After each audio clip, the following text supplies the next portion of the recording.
Good evening, and welcome back to another episode of The Whitest Mexican You Know.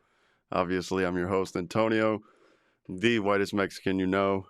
If I don't have the energy, you should understand that I already did about an hour and a half with our guest tonight, and I lost the entire file. So I'm a little pissed, but give it up for my guest, Casper. What's up, dude? How's it going, bro? Look, yeah, I love you, and we can sit here and we can talk. Luckily. We can, yeah. Luckily. And that's the thing. It's like you brought these 32-ounce fucking I brought Modelos. the 40s. We did a great intro with the 40s. And fucking killed it already. I think Antonio's on his, what are you, on your third or your fourth beer there? Yeah, something like that. I'm on my first 40. But it is what it is, dude. Show business is what it is, dude. We adapt. We improvise. Show business. Show business, baby. Show business in 2022 where you have to deal with bullshit like this. Yeah, right. You used to just have like the really big cameras on. Yeah. Just do live TV. And it's like this would never happen at the Tonight Show. Yeah, but, exactly. It would never happen at the Tonight Show. But at the Whitest Mexican You Know, you're going to lose a file every now and then. It's all right. It's all right. God damn it. You know what? I said the N-word on that one. So maybe it was just the universe looking out for you. It was the universe looking out for me, bro. I did not say the N-word. I did not say the N-word. He did. I didn't. We'll never know. Yeah. We'll never know. That's the thing. He said it for an hour and a half. So I kind of just repeated it for an hour and a half. It was his answer for every question that I asked. I was like, how did you get into stand-up? And then he just fucking let it fly. Just a bunch of racial slurs after racial slurs. So I was like, I had the comedy because I wanted to tell racial material. Right. God damn it. Yeah. So, yeah, we went for a while. I lost the file, so we're going to try this again. And we're going to go for as long as we want to go. We'll go for as long as we would like to go. Yeah, because I'm running out of beer. So we'll take a beer run. Fuck it. Right? God damn it. Take a beer run and a Taco Bell run. Fuck it. You know what I'm going to do? It's like every 5 minutes, I'm just going to stop it, save it, and start it again. Not a bad idea. That's not a bad idea. No, that's a terrible idea. Then I'll have like 20 different fucking videos that I have to edit together. Just like 1, 2, 3. When nothing goes wrong, you'll be like, see, I didn't even have to do that. Mm-hmm. God damn it. And there are some people who have done this podcast before that if I lost the video, I wouldn't be so mad about. But we were having a great fucking conversation. We were killing it. It was easily probably the greatest podcast that would have ever came out. Yeah. We solved all the world's problems. We had so many solutions for everything. And like you said that one thing that was super funny, and then I said that other thing that was even funnier. Oh yeah. And it was fantastic, dude. It was comedic genius just coming together, it's just all lost now. Dude, you remember when Joe Biden called? It was crazy, dude. It was nuts. Yeah. The president called in, and he just knew that we were doing that good. He was like, I just want to congratulate Fucking Chappelle called in, and he was like, dude, you guys are killing it. And I was like, I know, I am the shit. I want to be on. But then he heard what happened with the computer. And he told me to write some jokes for him, so I'm going to be doing that. Just check out his next Netflix special. Yeah, it all happened, dude. Yeah, it all happened. God damn it. There was we had the alien. Mm-hmm. The alien came by. We made first contact. He saw one of Antonio's bits on YouTube. He was like, I want to go meet this guy. Yep. God damn it. But you know what? You guys will just have to deal with whatever we get here now. Right now. Now I'm a few beers in. You're high as shit. I'm high as shit. The liquor's like kicked in a little bit. So there's no progression on this one. It's just pow. Yeah. Dude. This is what you get now. Yeah. I feel like I'm coming back to do this podcast. I was already here, and now I'm doing it again. Yeah. That's what it is. Took a minute to smoke a cigarette. We came back, and it's a new day. It's a new day. It's a new dawn. It is what it is. Christ. So now what are we going to talk about? I'm trying to think of all the questions that I haven't asked you, but it was like, we could get back, like, just do the other podcast again. Food, but I don't want to do that because that's just going to make me want to eat. Yeah, right. Like shit. All right. So if anything, what do you think your so far, because you said you're like what 8-9 months in to Yeah, stand give or up. take, yeah. What do you think your greatest accomplishment so far in stand up has been? I think doing the show at Starbase, I think was the one that you were at. That was my Right. first time getting booked for like being like the feature and Mm-hmm. not just like somebody who's just filling time or an open mic or something like that. Like I was the main act of the night. Yeah. My name was on the flyer. People that are there are supposedly there to see me. You Yeah. know what I mean? And it was cool. There was over 100 people there. They tallied the door, like a little over 100 people, and I Yeah. had a lot of friends come out there, a lot of you Oh, guys, and it was cool, dude. It was cool, and I did 30 minutes. That was my first time doing 30. Yeah. I think watching the video back, which I'm debating on putting out, was like 33 Mm-hmm. all in Mm-hmm. all. So it was cool. It was Yeah. nice. It was a good time, dude. And it was cool, dude. I had an awesome time.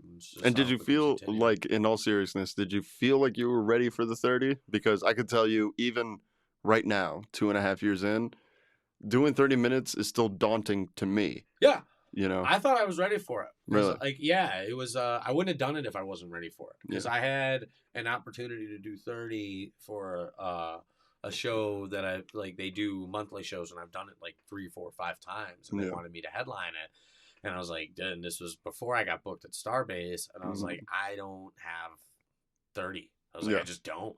I was like, I got like 15 of good material, and then they were like, well, can you do crowd work? I was like, well, yeah, but like, there's Yeah. no guarantee that that's gonna go well. That kind of Yeah. depends. Like, That could be like 15 minutes, or it could be 2. or it could be 2. It Yeah. depends if they want to talk to me, if they give me anything to work with. Like, I can't base it off that, Yeah, yeah. But then, like, I was just I put all my jokes together, things that I knew that I've done, and Mhm. Wise Guys is kind of always the test for the bit. For sure. Because I feel like if it doesn't do, like, because Wise Guys is an easy room. Yeah. But if the bit doesn't do well at Wise Guys, it's not a good bit, right? Yeah. So I'll do it at Wise Guys. Okay, this is good, and then I'll test it out at other places and Yeah. kind of figure out where I need to work it from there. Oh, okay. So I've like So for new material, you take new material, let's say first or second time that you do it, to Wise Guys, and then take it out to other mics? no, or... first time I do it is at Wise Guys. Oh, really? Usually the first time I'll do it is Wise Guys, because Interesting. that's like the true test for me. If this is at least funny on any level, right? Mm. Then I can make it work from there. That's interesting. Because I've done bits for the first time at other mics, and it just mics that is just kind of just comic set and stuff, Mhm. and we're all just hanging out. Yeah. And I didn't get any laughs, and so I'm like, okay, that wasn't a good bit.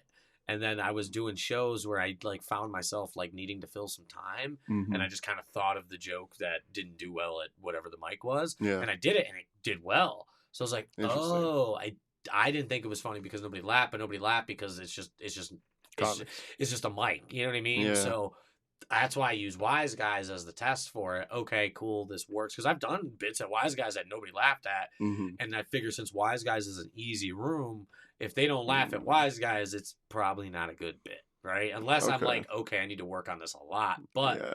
usually when I write a bit, I know if I got something or not. Like, because I Yeah. write a lot, and Mhm. I get rid of like 70% of the shit that I Of write. course, I'm like, it yeah. sucks. This fucking Yeah, sucks. yeah, yeah. Thought this was good.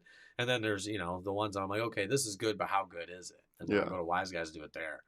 That's And, interesting. so See, yeah. I have the exact opposite outlook on Wise Guys. It is an easy room, So you bring you your know, good shit there. but I bring my good shit there, and then Yeah. usually I'll test out a bit at random open mics first, Mhm. and then if it gets a little chuckle or if I think something's there, then I'll take it to Wise Guys and Yeah. really see like how will a crowd respond to this after I've seen how comics respond to this. Yeah, you yeah. know? It's kind of a opposite way of doing that because Yeah. I've gone to Wise Guys with complete new material Uh-huh. and bombed horribly. Uh-huh. And I'm like, this isn't the place to do that. Like for me, it's like you have an audience, they paid to be here, so fucking give them everything. Yeah. Give them your A game And I every used single to- time. I do treat Wise Guys like a show, right? Mhm. Like I always my goal is to always do well there. Yeah. And I used to always I used to test out my stuff at other mics, and then I Mhm. would bring the finished product to Wise Guys. Yeah. Or I would do the same shit over and over at Wise Guys because I wanted to, okay, this is good, I'm gonna perfect it there. Yeah. Right.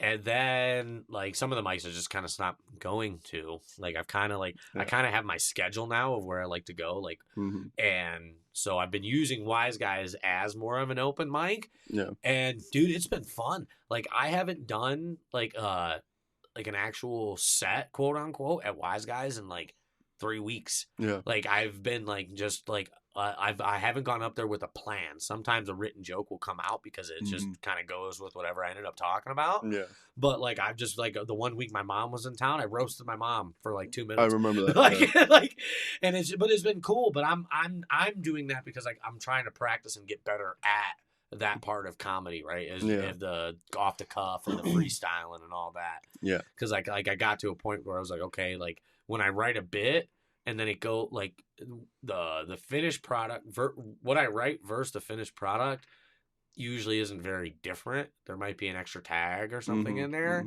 So like I got to a point to where it's like, okay, I know kind of like how I do my jokes, right? Yeah. And so it's like I want to be able to get better at freestyling because I want to be able to go off the cuff and just like because a lot of comedians I like they're like Andrew Schultz and shit, like their shit is fucking amazing, and that's usually where you get like the best shit because it's in the moment and like everybody there you don't have to, if you're telling a story about what happened with your boys, you got to kind of set the mood. The mood is right now, and so it's kind of cool. So that's kind of what I've been doing, and it's just been fun. Yeah, and that's what I do at a lot of these mics out here. You know, is that I will you go off the cuff a lot. Off the cuff because it's like I could do my material. Half of the comics here have heard that material before, so it doesn't matter. You know, exactly. It's like I had and this is kind of a controversial thing between me and the host of this mic, but she booked me to feature at one of the mics, just recently. And I did my 15 minutes, but it was a lot of just me bullshitting off the cuff, whatever. And then I even announced the fact, I was like, I got my start, first time ever on stage at this mic. Yeah. Now I'm featuring. It's kind of a full circle thing. So I'm going to do the first set that I've ever done. That's dope. And so I just went through it, and obviously it bombed because it was my first set ever, and I haven't rewritten it. I just went with what it was. And I did that and then finished up. And then she kind of got mad at me. She was like, why didn't you just go through a regular set? She goes, I wanted to see you do 15 minutes of your material. That is your material. I was like, the only reason I didn't is because the only people who were listening were 5 comedians who knew this 15 minutes that I have. Yeah, heard it a million times. I know what I could probably tell you what at least 10 of your set is. Just because I've seen you. Exactly. I like your jokes and all that. But fuck. I wouldn't expect you to laugh at my jokes after a while. Yeah. And so she, had this problem with me, but I'm like, look, if I did that 15 minutes of material, I would have bombed. Yeah, you got to go off the cuff. And so I had to go up. I'm playing to the audience that I have, which is comedians. So I have to go off the cuff, and I have to talk about the first set I ever did because most of them didn't hear. All the people in the room can relate to that. Exactly. What their first set, dude. Yeah. I've been wanting to. I was going to talk about this on part 1 of this. God damn it. No, it's all good. I've been wanting to, and I think it's just been like something that I've been nervous to do, but I've been wanting to do the very first set that I did. Because the first set that I did was Wise Guys, so it was a 3-minute set. I want to do it again at Wise Guys and see, like, maybe if I think of something on the spot, add something, but I don't plan on adding anything. At least I won't rewrite anything for it, and just see because I know my delivery's gotten better and I've gotten better at just all these little nuances. Yeah, just these little nuances, right? So I want to see if I can make the set better because I'm like, I watch it back and I'm like, these weren't bad jokes. Like I'm just like, I see you know what I mean? I want to see how well I can do it again. I that's been like something that's been on my list of shit to do. Hell yeah. And I want to do it again, dude, because I still remember all the jokes. Like, and I still have it recorded. That's the thing. It's like my first set ever was a 5-minute bit about how I fantasize about raping a dude at an In-N-Out one time. It's like he was being a piece of shit, and then I go into this whole fantasy about raping him and this, that, and the other, and there are jokes in there. And like doing it again that time that I was featuring, I realized this isn't a bad premise. Like this could be really good, but I just have to figure it out. Exactly. Like now that I've 2 years in, it's like now I can sit down with that and rewrite it, and it could probably be really good. Yeah. But it's like the first time doing it, like I had no idea what I was doing. So I'm just telling a story about fucking a dude in his ass. It's like, it's yeah, weird. So fuck this dude in his ass, right? Yeah. Same, dude. Like I'm like, like these are I could just like if I just deliver this a little better, or if I took a pause here, like it's just because it's weird. Like sometimes it's not what you say, it's how you say it with the joke, right? Exactly. It's not necessarily what you just said, but it's like like the way that you said it, or sometimes it's both. Mm-hmm. You know what I mean? Because I've done some bits where I'm like, oh, people didn't laugh as hard, and then like I watch it back, and then I'm like, I laughed hard, like so I watched like the tape when I got it. I'm like, oh, I pronunciated it like this, which is funny for some reason. Yeah. You guys are fucking stupid, but whatever. It is what it is. That's the biggest thing about an audience is sometimes I feel like I have to spoon feed them. Yeah. What I'm talking about. Yeah. But you also don't want to do it too much and treat them like they're idiots because they'll pick up on that. Yeah, so you want to assume they know what you're talking about. Yeah, so it's this delicate balance of like give you enough information without fucking shoving it in your face and treating you like you're stupid. That's why I like the 3 minutes at Wise Guys, because it forces you to do that. You got to trim all the fat off. Oh yeah.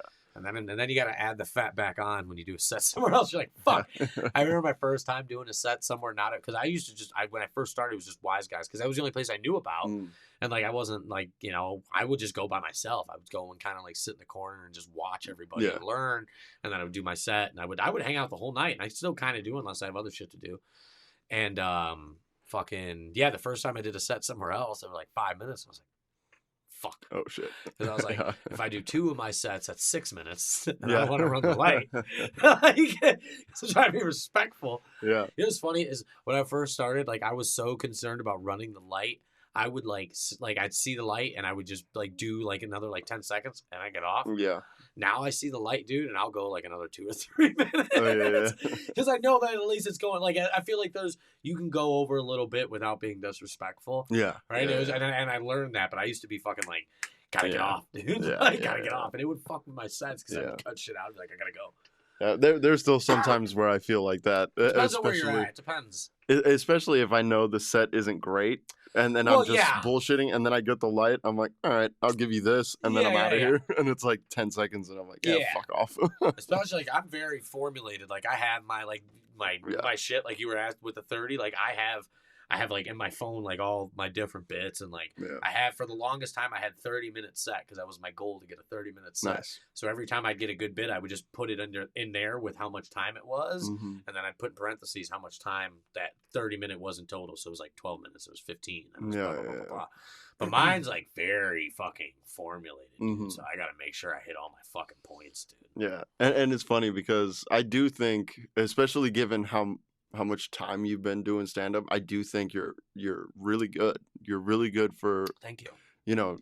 Not just a stand-up, you're good, but for the time that you've been in it. Thank you. Like, you're actually really good. The only thing I wonder is because I remember being 8 months in, something like that, and what I was doing at the time, looking back on it now, knowing what I know, it's like, I couldn't imagine doing that material and being as confident in that material as I was back then.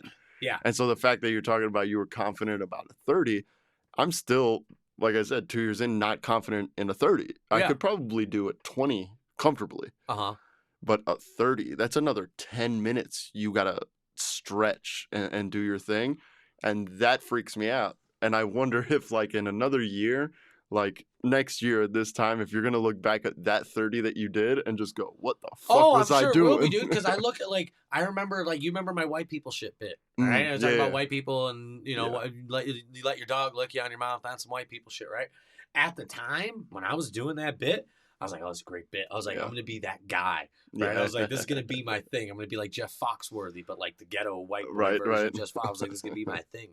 That's not even part of my 30, dude. Yeah, like I was like, I look back on it and I was like, that's such a cringy fucking like hacky joke. Like, so it's crazy, but like you have to be confident in what you're doing in the moment, though, dude. You gotta fucking, because if you don't think it's funny, why should anybody else? Yeah. Right. So I know there's some bits that like I know aren't as good as my other ones, right? Like I try to plan my set to where like, okay, I know this one's kind of mid, so let me put this one here. Like, I there's probably a better joke I could replace. Like, if I, you know what I mean? I could probably swap out shit with a better bit, but I know it's at least good enough to keep them in engaged and interested. Yeah. You know what I mean? Yeah. It's enough, even if it's just a couple of ha-ha-has. It's a couple of ha-ha-has. I'm getting to a good joke, though. Yeah. Like, you know what I mean? Like, Yeah. so where I was focused at, it was like, okay, I don't want it to be like, it doesn't have to be the tightest, best 30 in the world. Yeah. But is it a good 30? And yeah, and my answer was yes, it's good. And there's some great bits in there. You know what I mean? Like, I feel like half of my 30 is great, and then half of it is good. You know, but none of it's bad, which is cool. Yeah. You know, but you got to be confident in what you're doing in the moment, dude. Yeah. But looking back on it, yeah, some of my bits will probably be a little cringy. Yeah. But that's always interesting. It is what it is. Yeah. But because even for me, I think of like, okay, 2 years from now, am I gonna look at this, a tight 15 that I have for sure that I can do, on the fly. Like if you just put me up on stage and you're like, do 15, I got it. Yeah. I know exactly what I'm doing and it's tight. I know it's gonna work. Yeah. I think about 2 years from now, if I'm gonna look back on that and go, oh, why was I doing that? Here's the thing that's also, it doesn't matter if you like it. Yeah. Are people gonna laugh at it, right? You know how tired I am of doing some of the cha-cha bit, dude? I'm so fucking tired of that bit. But it's a good bit, dude. People enjoy it. So anytime I see that there's like a crowd in the room that hasn't heard me before, I'm like, all right, I gotta do this fucking bit again, dude. There's so many. It's like half of that 15 that I have, I'm tired of doing because I've been doing it for a while. Yeah, the only bit I am never, and I don't feel I'm ever going to get tired of it because it always gets a different reaction, is eating pussy on morphine. Because one of the jokes is, fucking her pussy smells like gingivitis, and it always gets a different reaction. Yeah. Sometimes people laugh. Sometimes people cringe. Yeah. Sometimes people are just silent. Yeah. Staring at me. Doesn't mean it bombed. It's just they're like, what the fuck Sometimes did you it's just shock value, dude. Sometimes you get laughs without getting laughs. You know what I mean? Yeah. You get laughs in people's heads. Exactly. I like doing sex jokes too because they don't ever get old, especially when there's a lot of women at the show. Oh yeah. Because you can kind of older people. No, I like to look from the older people, but I'm a single man, so I can scope the room too, and I can see who's like looking and pointing and shit. I'm like, yeah, she's thinking, yeah. Because I did a Rick's Rollin' Smoke. I want to, dude. I haven't made it up. Is that with Jay Coldwater or is that with somebody else? Oh no. That's Steve McAnally. Steve McAnally. Okay, yeah. I know Steve too. Yeah, because I know there's 2 barbecue shows. I was gonna mix up. And fucking, I did that show one time. It was like 6 minutes, you know, and so my eating pussy on morphine was in there because it's one of my good ones. And I did that. I said, pussy smell like gingivitis. I got a laugh, but I could see one woman in the back of the bar. She didn't make a noise. She didn't laugh. She just cringed, physically cringed. And I pointed her out immediately. I was like, I'm so sorry, ma'am. I was like, you didn't make a noise. And then that makes it funnier. And it makes it funnier. Yeah. Because I was like, you didn't make a noise, but I can see how much it affected you. Yeah. And I was like, it's great to me. I was like, that's all I want. I love that shit, dude. As long as it's like a good shock and awe. Yeah. Right? Yeah. Because sometimes, dude, I did a show at a country club. I opened for Ty, and I fucking yeah. And I did 15, right? It was just me and Ty, so I did 15, and then Ty did an hour. Yeah. And these were like very uppity, like rich, like conservative, love Trump type fucking people, which fine, whatever. That's just not my crowd, right? Yeah. And I'm doing all my bits, I grew up around black people and being me and shit. And they're just looking at me like I'm dating their daughter. Like, dude, it was so fucking bad. And then you know what the worst part about it was, right? Is they're looking at me crazy. And I love Ty to death. But Ty gets up there and he's this gay Spanish dude with fucking like face tats and shit. And he fucking murders the room. He's a great comedian, dude. Yeah. And I'm just sitting there like, fuck you people. Right? It's like, you're judging me? Yeah, you're judging me? And this bullshit. And he was, it's not that his set wasn't good. I was just like, this is bullshit. Yeah. It's like the second time, because I've done the Pahrump show twice. Yeah. First time I went out there, I was filling in for Adam Dominguez. Okay. So I was time filler. Damn. I was time filler because they had somebody else feature, somebody else headlining. I was filler. Adam was headlining? Huh? Adam was a headliner? Oh, I'm thinking of a different show. I'm sorry. Okay, go ahead. Yeah. And so I was filler. I did like 10, 12 minutes, something like that. And then after my set, Rob told me, come back in 2 weeks. I'll have you feature for my headliner. Nice. Perfect. So I go back to next week, and fucking half of the comics there are talking shit about Pahrump, and it's like small town, conservative, this, that, and the other, and they're great out there. I did fucking great. Fuck The yeah, headliner, dude. Stephen Roberts, Uh-huh. super gay dude. Yeah. All right, tall, white, wears makeup, ears like super gay. Uh-huh. And he goes up there. I counted. He had 10 applause breaks in 45 minutes, dude. And it's like you can judge a crowd most of the time. Don't judge them all the time, dude. Don't, because they're gonna they'll surprise you, like with that tie thing. They fucking love it. Well, it's funny that you brought that up as I right after I brought up the country club, right? And this kind of goes back to like proud moments. Me doing Stoner Rob show in Pahrump, that's up there too. Because I did that show, right? And I got booked for it last minute. Like Fitzy had me got me booked for it, so I rode out there with them. I get on there and I'm like, how long am I doing? I think I did 10, right? So he's like 10 minutes. I'm like, all right. So I'm looking at my 10-minute set, and sorry, and the 40s, and so I do the fucking 10-minute set, right? And I'm looking over my jokes. And I'm looking at him, and like I'm looking at my material, and I'm looking at the crowd, and it's like, you know, very fucking like hillbilly type of crowd, dude. It's fucking redneck, small town people. I'm looking at my crowd, at my material, and I'm just like I'm having flashbacks to the country club, right? I'm sitting there, like I'm about to bomb, right? I'm about to bomb in front of Stoner Rob, Adam. Like Adam knows I'm funny. Adam's seen me do well, but still, like I'm on the show with like comedians that I look up to. This is my first time doing Stoner Rob show, and I'm like, oh, shit. I was like. You know, and so I went and got a drink at the bar, and I got like a tequila sunrise or something, and I just chugged it. And then it kicked in like right away, and I was like, I don't give a fuck if they like it. And I went up there and I did my set, dude, and that was one of the best sets I've ever had, dude. I fucking murdered that room. Me and too. I got off, and I'm looking around at the crowd, and I was just like, all right, like I was like, Pahrump knows how to party, dude. I was like, it's cool, dude. I was like, fuck those country club people. I was like, all right, cool.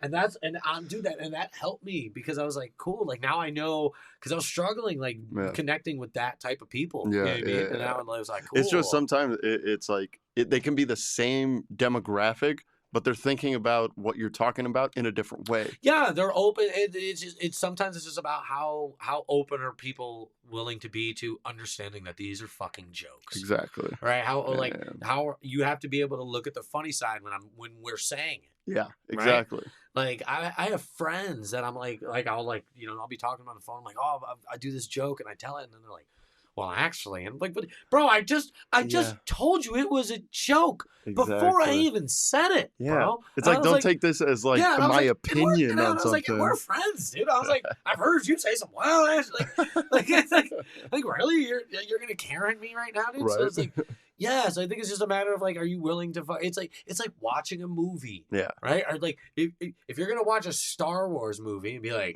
well, actually, a sword wouldn't move with you had plasma. It would. Well, it's a fucking movie, dude. You gotta pretend that lightsabers are real, dude. Like, it's like suspending your disbelief. Yeah, exactly. Suspending the disbelief. Like even if it's a true story, obviously, it's, you know what I mean. It's just you're gonna embellish. You're gonna say shit that you would never normally say.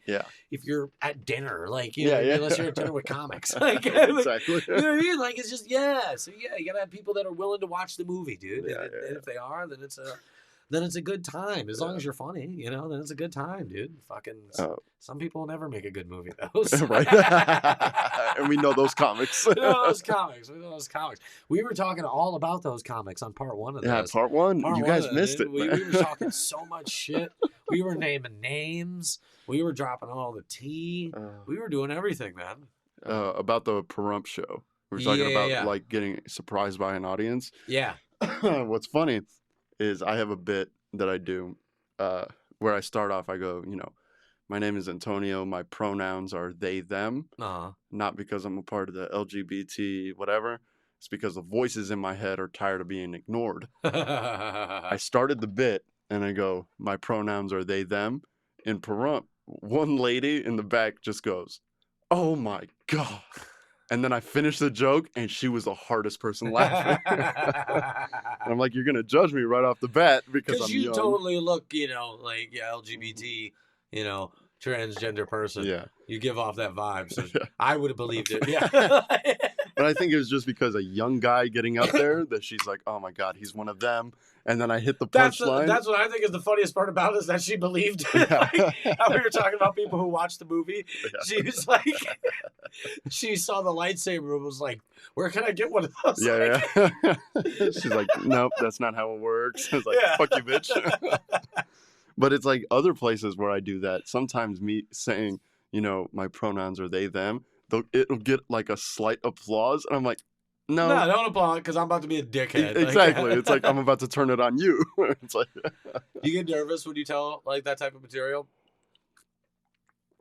Sometimes. Yeah. Sometimes. But I always know that the misdirection on it makes everybody laugh. Yeah. No matter what. Because I'm not like diminishing. Like I'm not talking shit about, LGBT or anything like that with that punchline. Yeah. It's kind of my own thing. You know what I mean? It's like it's not disparaging, but it's not like super political in any way. Well, most of the time when people get offended, though, it's about things that they shouldn't have got offended over anyway. It's usually just the topic. You know what I mean? They hear what you're talking about, and they're automatically going to be offended no matter what you say. Weirdest thing I've had an audience member get offended at is a Jeffrey Dahmer bit that I have. They're a fan of Jeffrey Dahmer? No, I found out the dude walked out. And he talked to the bartender as he was walking out during my set, and I didn't notice it. The bartender told me afterwards. He goes, this guy got real mad, and he walked out because of your Jeffrey Dahmer bit. Yeah. And I was like, my Jeffrey Dahmer bit, if anything, it's a dig at white people. Yeah. Because the whole thing is like, Jeffrey Dahmer, I saw pictures of his refrigerator, and it had ketchup in there. And I was like, of course. Even white people who eat people have to do it with ketchup. Of course. If I was going to eat people, I'd put ketchup on it. Yeah. And so, like, that's the bit. So, if anything, it's disparaging on white people. But he got mad. He goes, my dad lived 2 blocks away from Jeffrey Dahmer. So? Yeah, I was like, was he a victim? Like, why are you so mad? Yeah, so? And, like, are you supposed to fucking know that?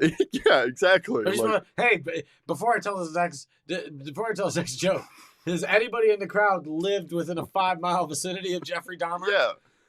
You know what? We're not going to do the bit. I won't go there. It's like, we're going to move on to the next thing here. People get offended at the weirdest shit. Dude, I had I usually don't offend people, which is surprising for me. I don't consider myself an edgy comic, but I do know that because I talk about like white people and black people and stuff like that, sometimes people get a little touchy. But I did when I did my headliner at Starbase. Do you remember in the middle of my set, the Amber Alert went off? Oh yeah. Fucking Amber on everybody's fucking phone, and then this is like in the middle, like 15 minutes into the 30, dude. And I'm like in my head, I'm legit pissed, dude. I'm fucking like this bullshit, right? So I'm like, okay, find a way to make it funny. So I started telling jokes. I was like, whose fucking kid got kidnapped? And I was like, does anybody know how to turn that shit off? It was like some dumbass kid got kidnapped. This is my night to steal my thunder. Some blah, blah, blah, blah, blah. And like, it was, I feel like half the crowd laughed, half didn't, whatever. I made what I could out of the moment, right? But apparently, some chick was fucking pissed. She talked to me while I was outside smoking a cigarette. So I think it was you and like Yarbauer and everybody who told me about it actually.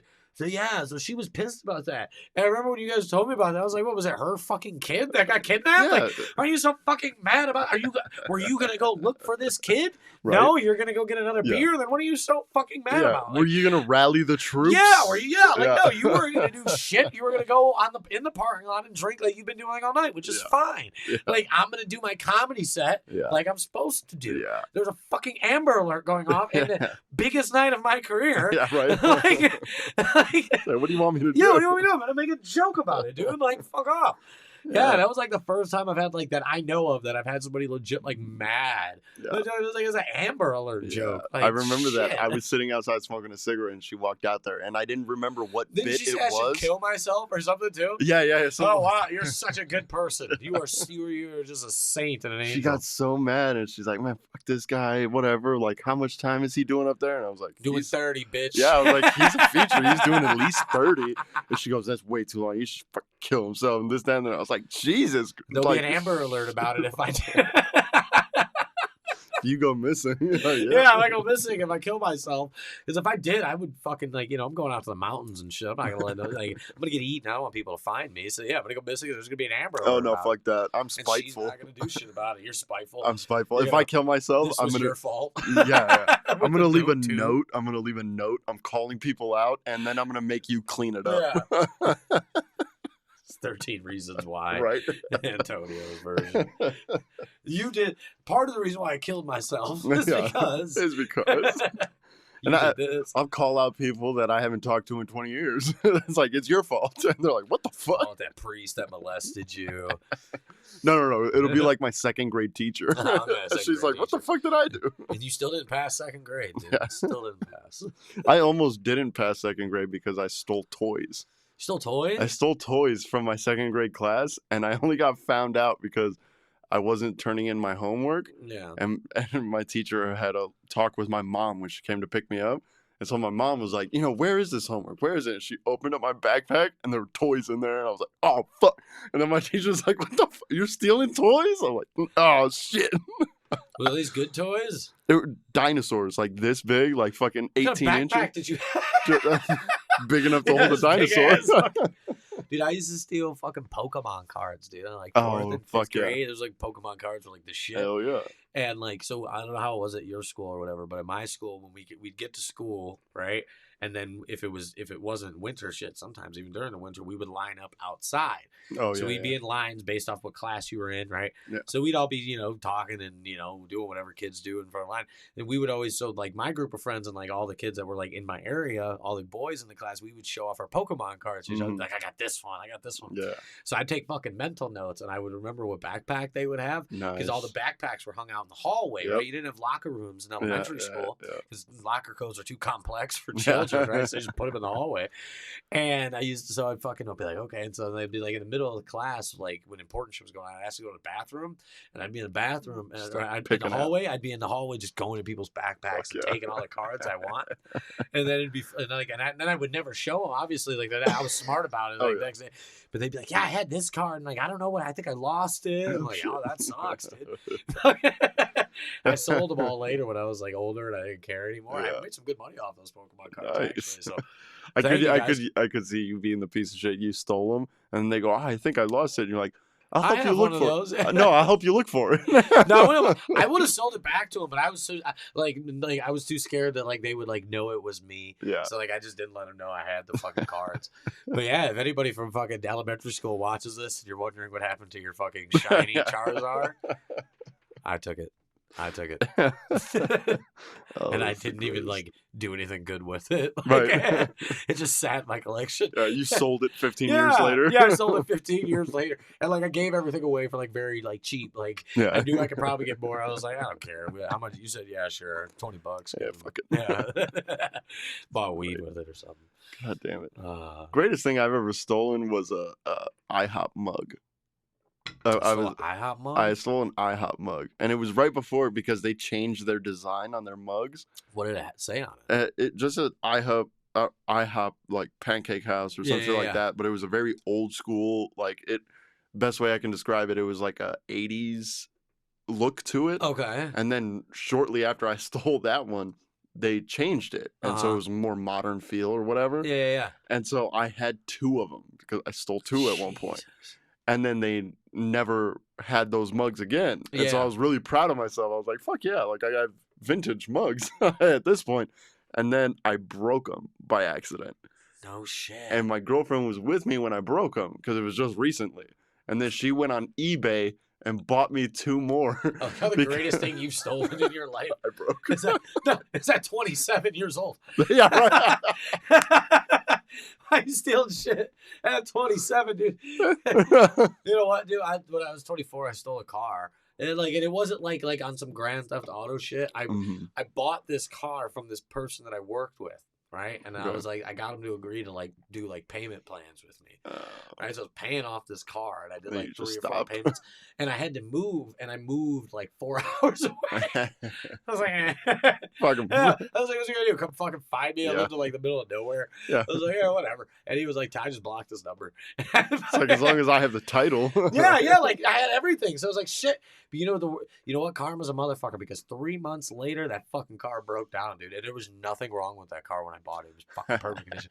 I was like, God damn it, dude. Something I learned happened. my lesson, dude. Like I felt, and I felt bad about it, dude. Like I felt bad about it. But I've always just thought about that. Like, damn, I legit like stole that car. Like, because I really realistically gave him like $500 for like a 2015 like Nissan Altima. like That's the thing about it. It's like stealing really is like the coolest crime. It is. I was gonna say a lot of young people do it. So, no, it is a young part. Like, you don't steal when you get older. Like, you know what I mean? Like when you do, it's like you rob a bank because like right. you got kids to support. You're gonna lose your house. Like, I'm gonna pay my mortgage at least. Yeah, like or maybe like you fucking you like use somebody else's Netflix against right. That's what you should be doing.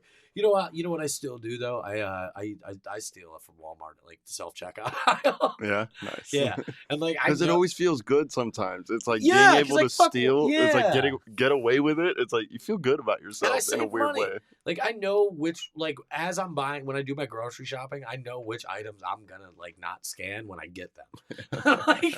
I'm like, okay, I'm gonna get this because I can put this with this, like it matches with something else. Yeah. Fuck Walmart, dude. It is funny though. It's like whenever like you check out at Walmart or something, and there are those guys who work there who ask for the receipt. Yeah, it's like they're not really looking at every fucking item. Do you know what I have in this bag? Yeah, it's like they're not looking through it and then looking at everything you have. They just look that you have a receipt. I feel like it's a flex to see how you react. Yeah, they're trying to see if you act funny, and then that gives them like more reason to like look into it further. You gotta keep it cool, dude. No. I have given them my receipt when I didn't like pay for everything, dude. And you're right, they didn't, because had they would have known that there was shit in the bag that's not on the receipt, but they didn't. They just take a general glance. Yeah. They're like, oh, yeah, it's a receipt. It's always like salsa, like easy shit and shit. Like, it's great. Stealing is great. I'm a big fan of the one for me, one for you rule. Mm-hmm. That's the thing. It's like there are only two crimes I have ever condoned on my podcast. One is do morphine.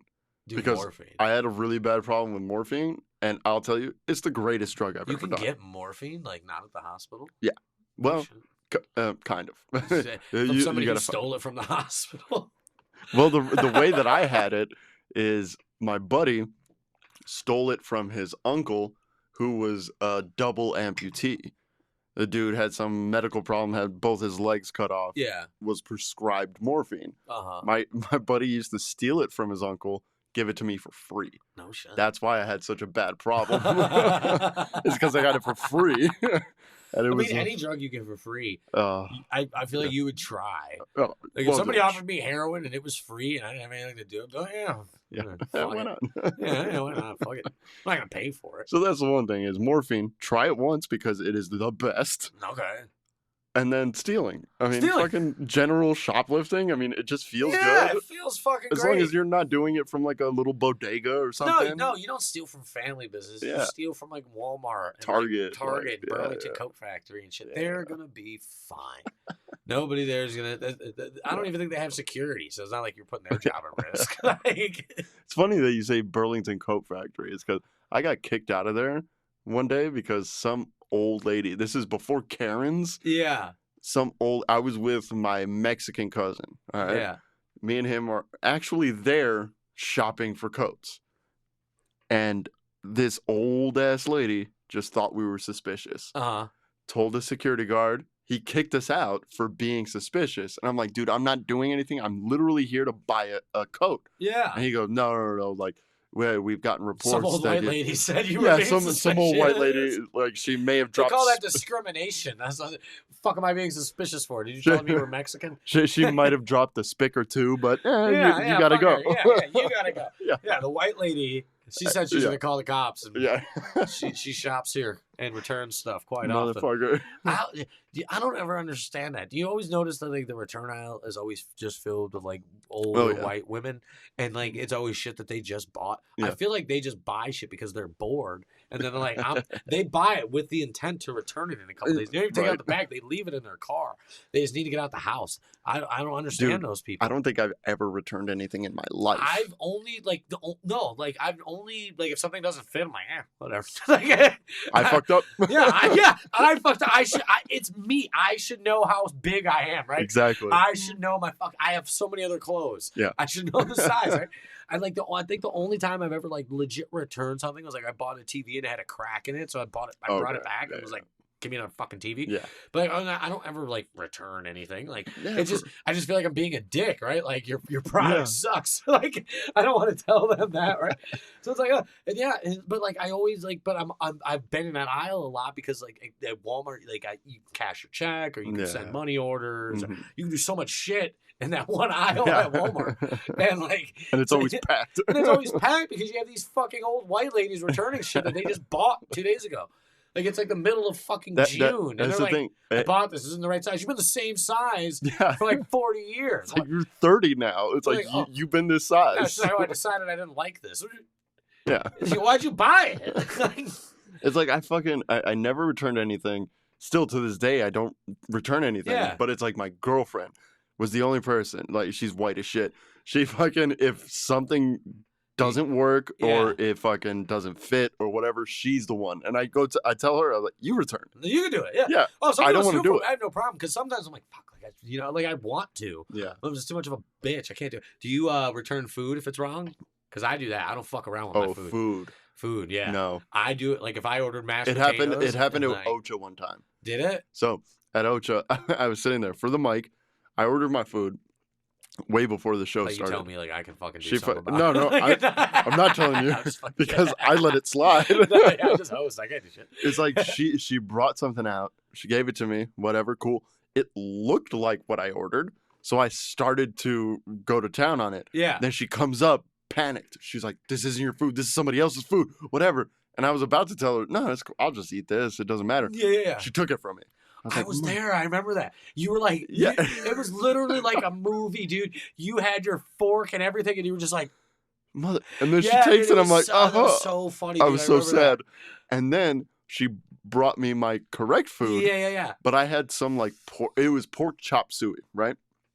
She brings me my food there. So I pour it out, whatever. I'm halfway done with it, and then I realize there hasn't been any pork in this. I was like, it's all vegetables.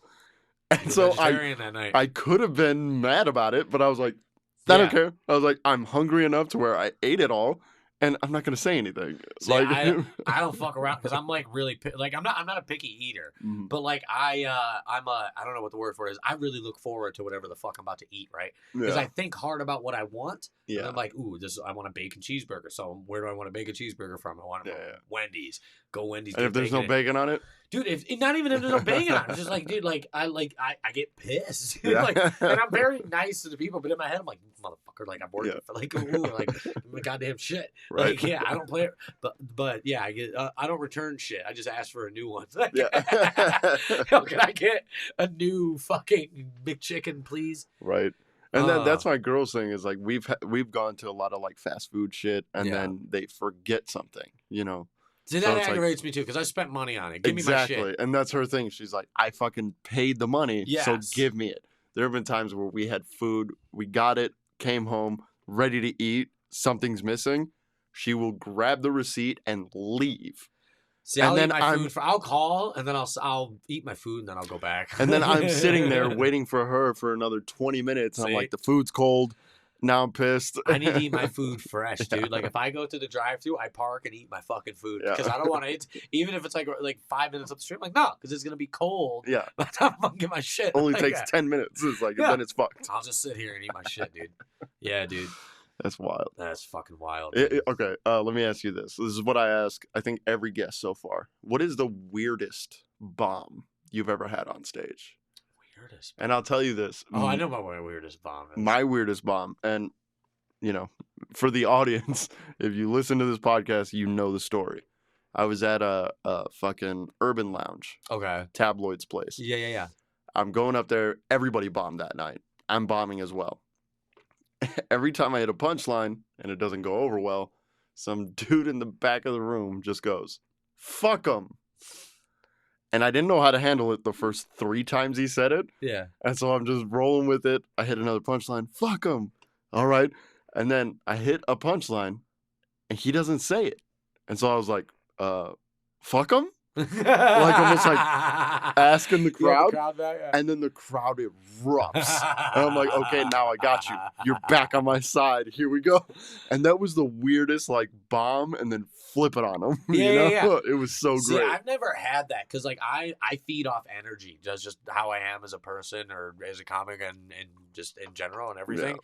So like when I'm not doing well, it feeds into my performance and it just gets worse and worse. And worse. I can go from going like doing okay and getting the energy back, but once I'm doing bad, it's fucked. Yeah, right? I'm the same way. And I'm trying to think of what the weirdest bomb. The one that's the most memorable is the one on acid at fucking what was that? Founders. But you didn't even dude. bomb. You just didn't do your time. I didn't do my time, dude. And then fucking no. You know what it was? It was another time where I didn't do my time. It was at Star Lounge, and they were doing no, they weren't doing a contest that night, but there was a lot of people there that night. Okay. There was like 40 something comics signed up. Yeah. And I was like really looking forward to my set because I was talking to Roscoe about something outside. We were talking about, I don't know what we were talking about. And I brought up we were talking about getting pulled over. And I was like, dude, if you ever get pulled over by the cops, just tell him you're going to get some pussy. It works every fucking time. Or tell him you have to shit really bad. Or tell him you have to shit. They will sympathize with that. Those are the 2 go-tos. Right? I always use going to get some pussy, dude, and it's always fucking work, dude. And he was laughing really hard at it. And as a comic, I kept fucking going, right? I was like, yeah, dude. I was like, if you stole the car, suspended license, don't matter, dude. Yeah. And he was going off. So I was like, all right, I'm going to try that. Like, I'll see if I can make that a bit on stage. Yeah. Right. And then I had like a couple other things that I was going to do that I was really confident in the jokes I was about to tell. Yeah. And I went on stage, dude. And after that, I started off with the thing I was talking to Roscoe about. And I didn't get any last night from Roscoe because Roscoe just heard all this. He was kind of sitting there like, let's see how this goes because he knew what I was doing, right? Yeah. And it went so bad, dude. And I got like I think I was 2 minutes in. You get 5 minutes, right? I think it was 2 minutes in, and I blanked. I had no idea what I was gonna do because I was like sitting there looking around, like I was like, I thought this was gonna be the shit. Yeah, I thought this was gonna like I was, I thought this was gonna go well, and I was like, fuck, this sucked. So I just blanked, and I was like, all right, that's my time. Oh. And I got off, and then Tanner was hosting that night, and he goes up, he goes, Casper, are you on acid again because you didn't do your whole time? And I was like, no, I was like, there's a lot of comics. I just want to give the time back to the room. I want to make sure I did what I wanted to do. I fucking blanked, dude. Played it off well. But yeah, dude, that fucking sucked, dude. Oh, yeah. But that goes back to fucking, I don't know if we were talking about that on part 1 or now, but fucking, doing bits at some mics and they don't go well and then trying them in other places. I tried that same bit that nobody laughed at, and I did it almost the exact same way at another mic, and it fucking murdered, dude. And I'm working on that. I want to get it, dude. I think I'm gonna be up to like 40 soon, dude. I'm just like, because I just write a lot, and I'm just hungry, dude. Part of it's because I have nothing else to do. I have no family out here. I got no fucking girlfriend. That's good. You were just talking about talking to a comedian, running something by him, and then taking it right on stage, fresh. Yeah. I did that at Star Lounge one time. I was outside. There. I was talking to Evan, Connolly, and Reynolds. Okay. Yeah. Just talking about like me being a degenerate and this, that, and the other. And I was like, the other day I realized how much of a degenerate I was. I was like, because I stayed up all night drinking, slept, woke up that day, went and got tacos for me and my girl, came home, and then because it was so hot that day, I was like, I came home sweating, stripped down naked, and then I'm just sitting there eating tacos, sweating. And so I'm telling them this story, and they're laughing and this, that, and the other. I take it on stage, nothing. Right? It gets nothing. And then even fucking Ian gets on his mic, and he goes, that got real sad. And I was like, but it's funny. I mean, It's like funny. that's my life. It's so weird how like some things are funny when you're talking to people, and then they're just not funny on stage, and you can't explain why. It's like I don't know why. It was funny when I was telling everybody outside about it. Everybody was cracking up, so I thought you guys would find it funny. You guys don't find it funny because there was a decent audience there too, and they got weird. And I'm like, fucking, why? That's happened to me a couple times, dude. It's ridiculous. I was like, yeah, I guess that's fucking. Yeah, sometimes things are just situational, dude. I tried to tell jokes about like things that happened with my grandfather, and people didn't laugh. And the worst, that's actually one of my worst bombs too. The worst part was it was like my grandfather's birthday. I was like doing it as like a thing for myself, right? I was like, I'm doing comedy now. My grandfather loved jokes. Yeah, I'm gonna tell some of the jokes he told me growing up. Okay, things that he did, things that happened with us. And there was just funny. Too many N-words in it. Yeah, so many N-words, so many things about the Jews. It was just so bad. And like I'm up there telling these jokes, dude. Everybody's just looking at me like, "What are you talking about?" Yeah. And I was like, fuck you guys. It's my grandfather's birthday." Yeah. And I'm like, "Fuck you, grandpa. I just had a bad set." And that was another part of that set that I did. It was like talking to them outside, and I was talking about like, like Chris Farley, Belushi, how they died young because they were partying a lot. Yeah. But they had made it and then died. Yeah. And I was talking to them how like I won't make it. I was like, I'm gonna get the call from Netflix and then die that night. Probably. And, it's like that kind of it's I'm ironic. Die the day I get my shit together, dude. Yeah. That's exactly. I'll hit the lotto. Something will happen where it's like, dude, my life is good now. Yep.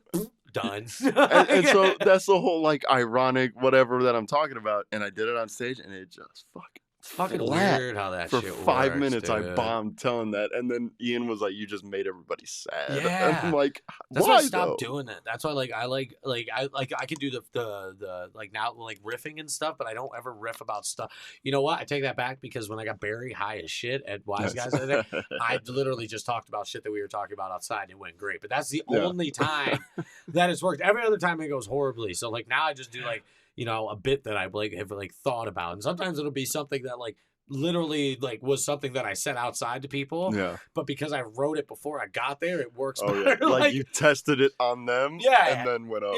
No, it's just like it couldn't have happened that night, I guess. Like it's weird. Like when you try to take something that just happened to break, I don't know, it doesn't work. It's weird. I don't know what that is. It doesn't work for me. It works for other people maybe, but doesn't work for me, I'll tell you that. Yeah, so I'm not alone here. Yeah, it's just weird, dude. People just got depressed, and I'm like, it's my life, bitch. That's how like people were the shit with my grandfather and shit. It's like, like I've tried to tell like some like crazy like life stories, and like it's just like it doesn't hit the way that it should, and maybe it's probably just the way I'm telling it. You know what I mean? It could be, because it might be a really good bit, but you haven't had time to sit on it. Yeah, and that's kind of the hard. I find it hard to work on the big bits. Like I have like one that I'm working on right now. Like when I went, because my dad wasn't in my life. I talk about it in my set, and it's a real thing. And over the last like 4 or 5 years, we've started to kind of get a relationship and try to talk and all that shit. So I have like I went and flew out to see him. He lives in Ironwood, Michigan, which is a town of like 400 fucking people. It's a little shithole town, and it was just like a crazy experience going out there. And like I told people the story of going out there, and every time I tell the story to people, they fucking crack up, right? Yeah. And I tried to tell the story at a mic one time, and it didn't go well. And I'm like, okay, and I knew I needed to work on it. It wasn't one of those where I was like, they just people weren't listening. I was like, I need some work. So I went to work on it, and I'm like, okay, I can do this and this, but the whole bit itself is like 8 minutes. Oh, and I can't do a shortened version of it because you need you need the backstory. You need everything in there connects to everything. So it's like, where do I find somewhere where I could work on 8 minutes of a fucking bit? Because if I'm doing a showcase or something that's that I got booked for, I don't want to test new shit out. I do, but it's usually in the moment riffing and doing some crowd work, and it makes sense. I'm not gonna test out a new bit. Hell no, I'm not gonna test. So it's weird. So I've been hard. I have some other bits. I just can't find time to work on them. Yeah, and that's the thing. There's maybe like 1 or 2 mics in town that'll give you like 10 minutes. Kevin Winnie's got that mic. That one's like in Henderson or something. Right? That's a far drive, and I drive a piece of shit. But it's not bad. I mean, no, to get it's nice to get minutes, that 10 minutes. Yeah, it is. A lot of people need that.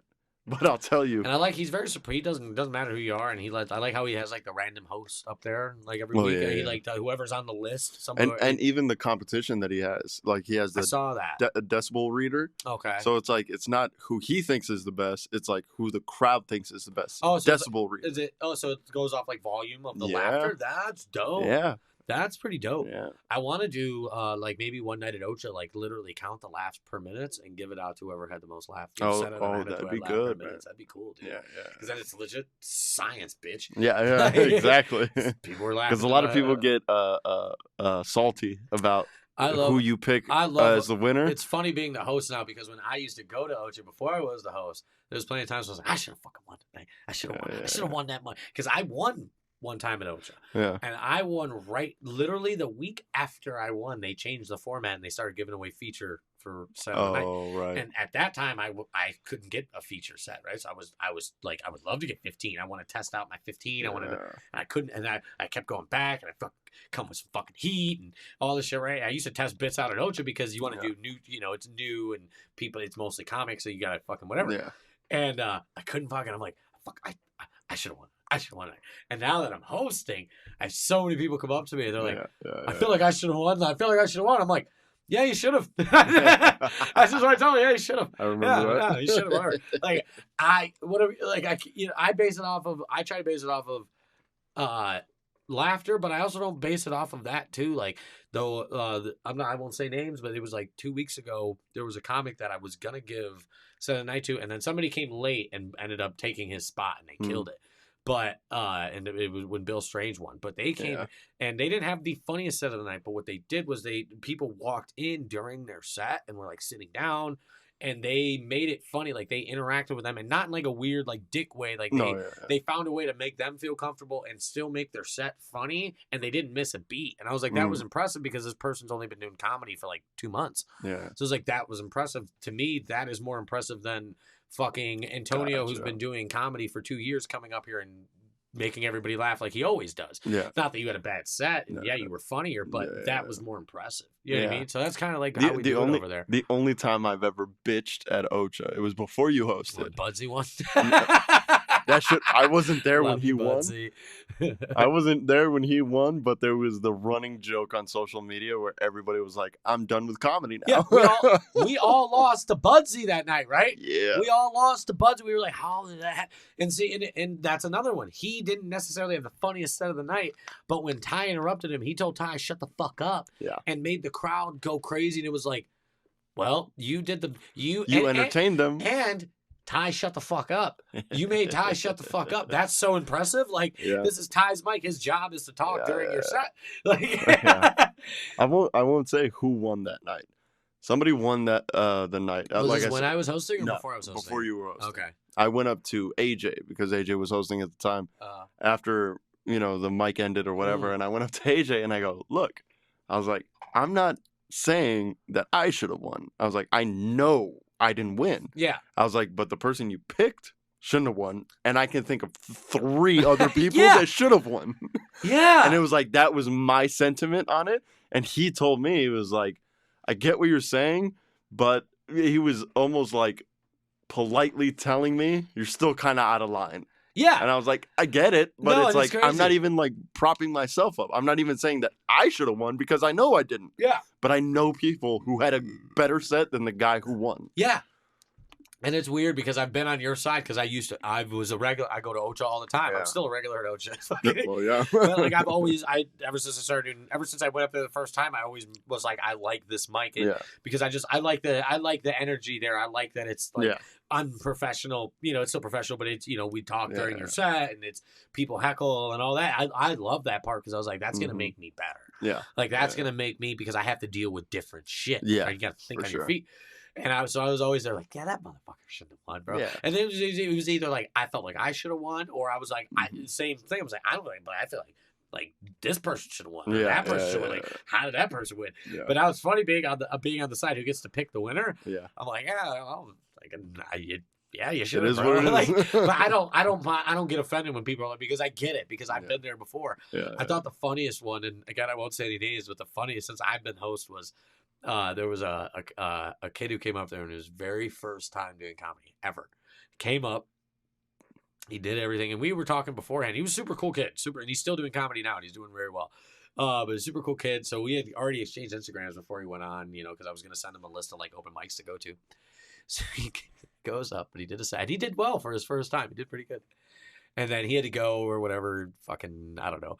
And so he messaged me before the show even ends, and he goes, "Hey, man, if I won, just message me." Cocksucker. Okay, kid. Sure. I said okay. I was like, all right, I will. Like, dude, it's your first. You didn't win, bro. Yeah. You didn't fucking win, bro. Yeah, and you shouldn't even think you won, bro. Yeah, like for first time.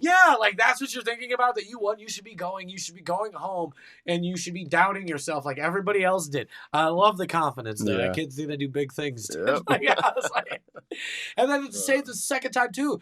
The second time he went up and he did well, and then he didn't win. Somebody else won, and I saw him on Fremont Street when my mom and I had some friends in town and shit, so I was taking them downtown and I was showing them Fremont Street, and I just randomly saw him and I like him and everything. So I said, "What's up to him? What's up, dude?" And he was like, "I felt like I should have won this."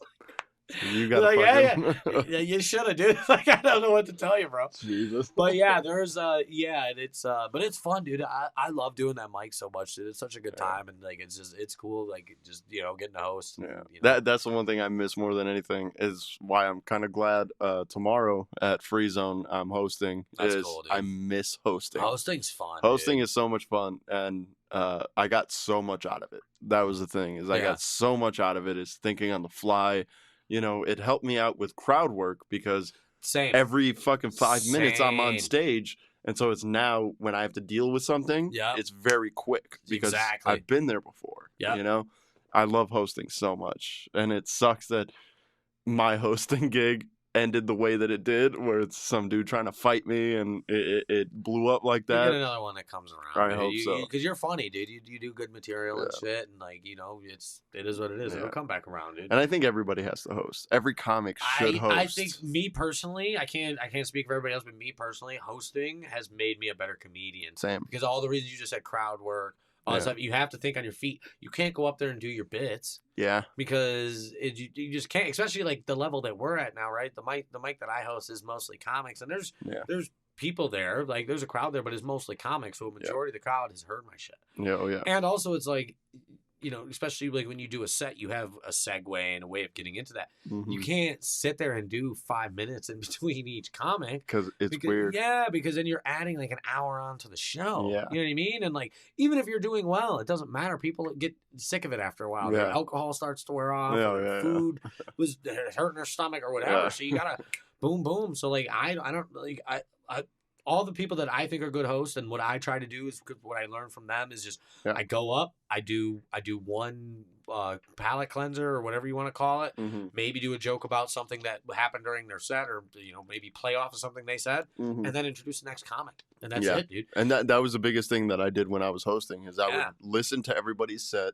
And then when I went up there, you to listen to people's sets too. And then I would go up there and then talk about something that they were talking about. Off the cuff, make my own joke about what they were talking about, and then move on. My favorite joke that I ever did was when Skippy was at my mic. Skippy Sprinkles goes up, and he's talking about this, and he tells his joke.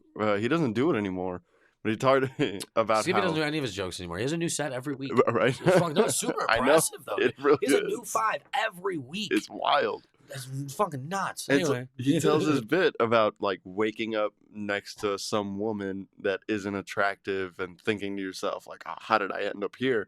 And then I go on stage and I was like, think about how that woman felt.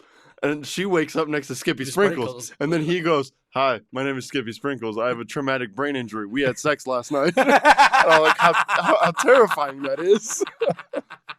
And that was honestly the pinnacle in off the cuff hosting, is that joke, because it was so good, and it fucking destroyed with the comics, with the audience. I've made some great jokes hosting, and what's great? I think I took one, and I'm like I made it a bit, and I'm like kind of perfecting it. Nice. But other than that, all like the really good jokes that I've had, I've never been like I should make that a bit, because it's just it's in the moment. Yeah, so you can't even make it into a bit, because it's like it only works. You have to like explain for 3 minutes. Yeah, exactly. And then it's not funny at that point, because people are like, Yeah, dude, and I love that part of it. And it's just like well, when we were talking earlier about like how I've been like just kind of going and riffing at Wise Guys. And that's just because I've been hosting at Ocha. I'm like, I have the confidence to do that, right? I'm like, I remember when my mom was in town, I knew I was going to talk about her, but I didn't think I was going to roast her. I was like, I'm going to talk about things related to my mom. Maybe I'll tell a story about my child or whatever. But like, she was like, as I was looking at my phone, and she was like, you looking at what you're going to do tonight? And I was like, no. She's like, what are you going to do tonight? I was like, I don't know.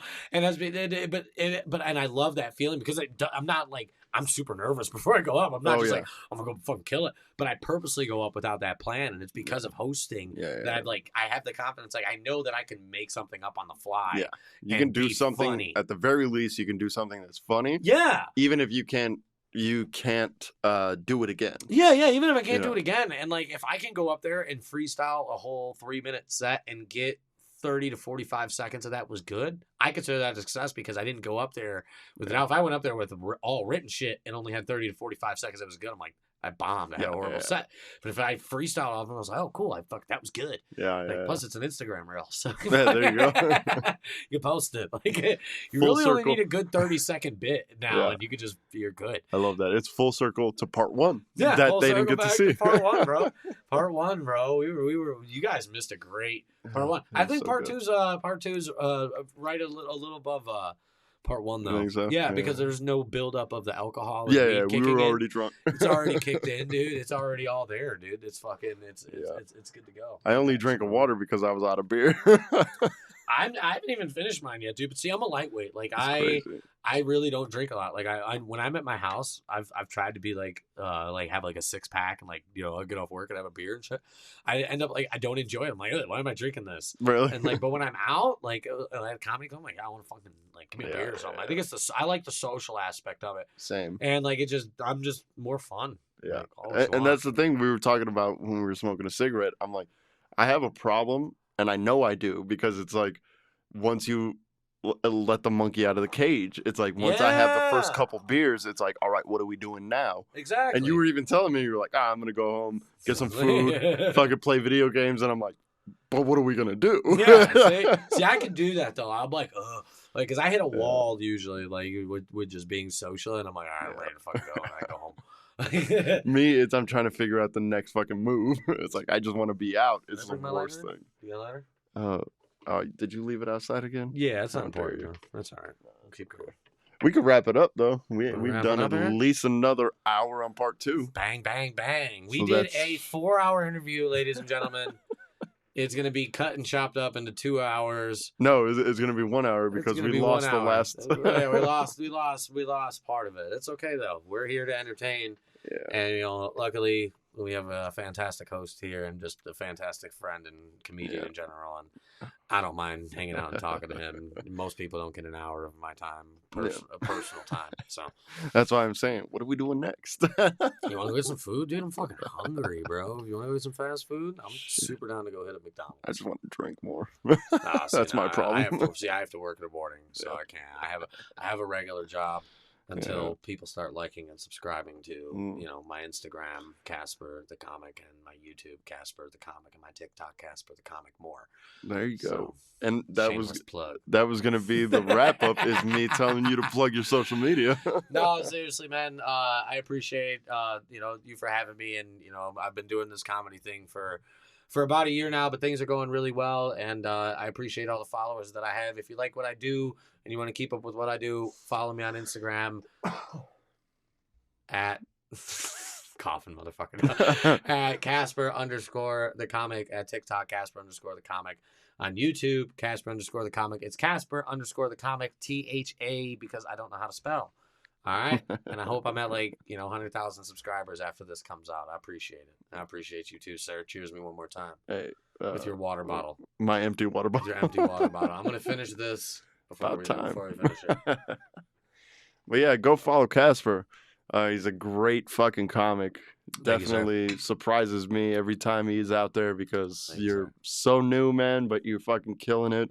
You're definitely killing it with the social media game. That's the thing. You inspire me to want to do more on social media because you're so prolific on it. Just do it, man.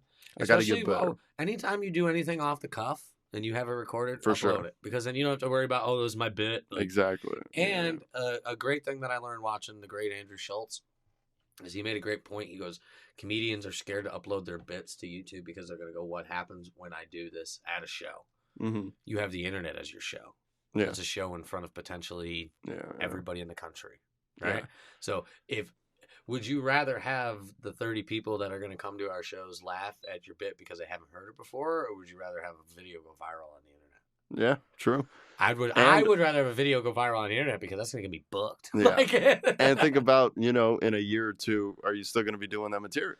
Exactly. Probably not. Especially if you're not going to do it. But I always say, at least, like, I haven't been uploading as much of my material because I've uploaded it a lot, and it would be a lot of repetitiveness. And it's like, fuck, now I'm kind of at the point where, like, I'm trying to get booked for opener, so I'm kind of understanding I don't want people to hear my bits part of it. Yeah. But that's also part of the reason why I've been going off the cuff a lot too, is because I want to get the footage, and if I can get something good that's 30, 45 seconds that I'm not ever gonna do again because it's off the cuff, then boom, upload it to the internet. Yeah, and it's once you upload potential. it to the internet, you never know. Like, I normally get like 2,000-3,000, which really in retrospect is not that much, right? Like, I look at it and I'm like, shit, if I knew 2,000, 3,000 people were here right now fucking watching me do comedy, I'd be fucking losing my shit. But in the retrospect of the internet, it's a fucking water in the ocean. I get 50 people looking at something that I do on the internet. And you're like, hell yeah. Holy right? shit. And I feel the same way. But, realistically, it's a water gun in the ocean. For sure. Right? But you never know, dude.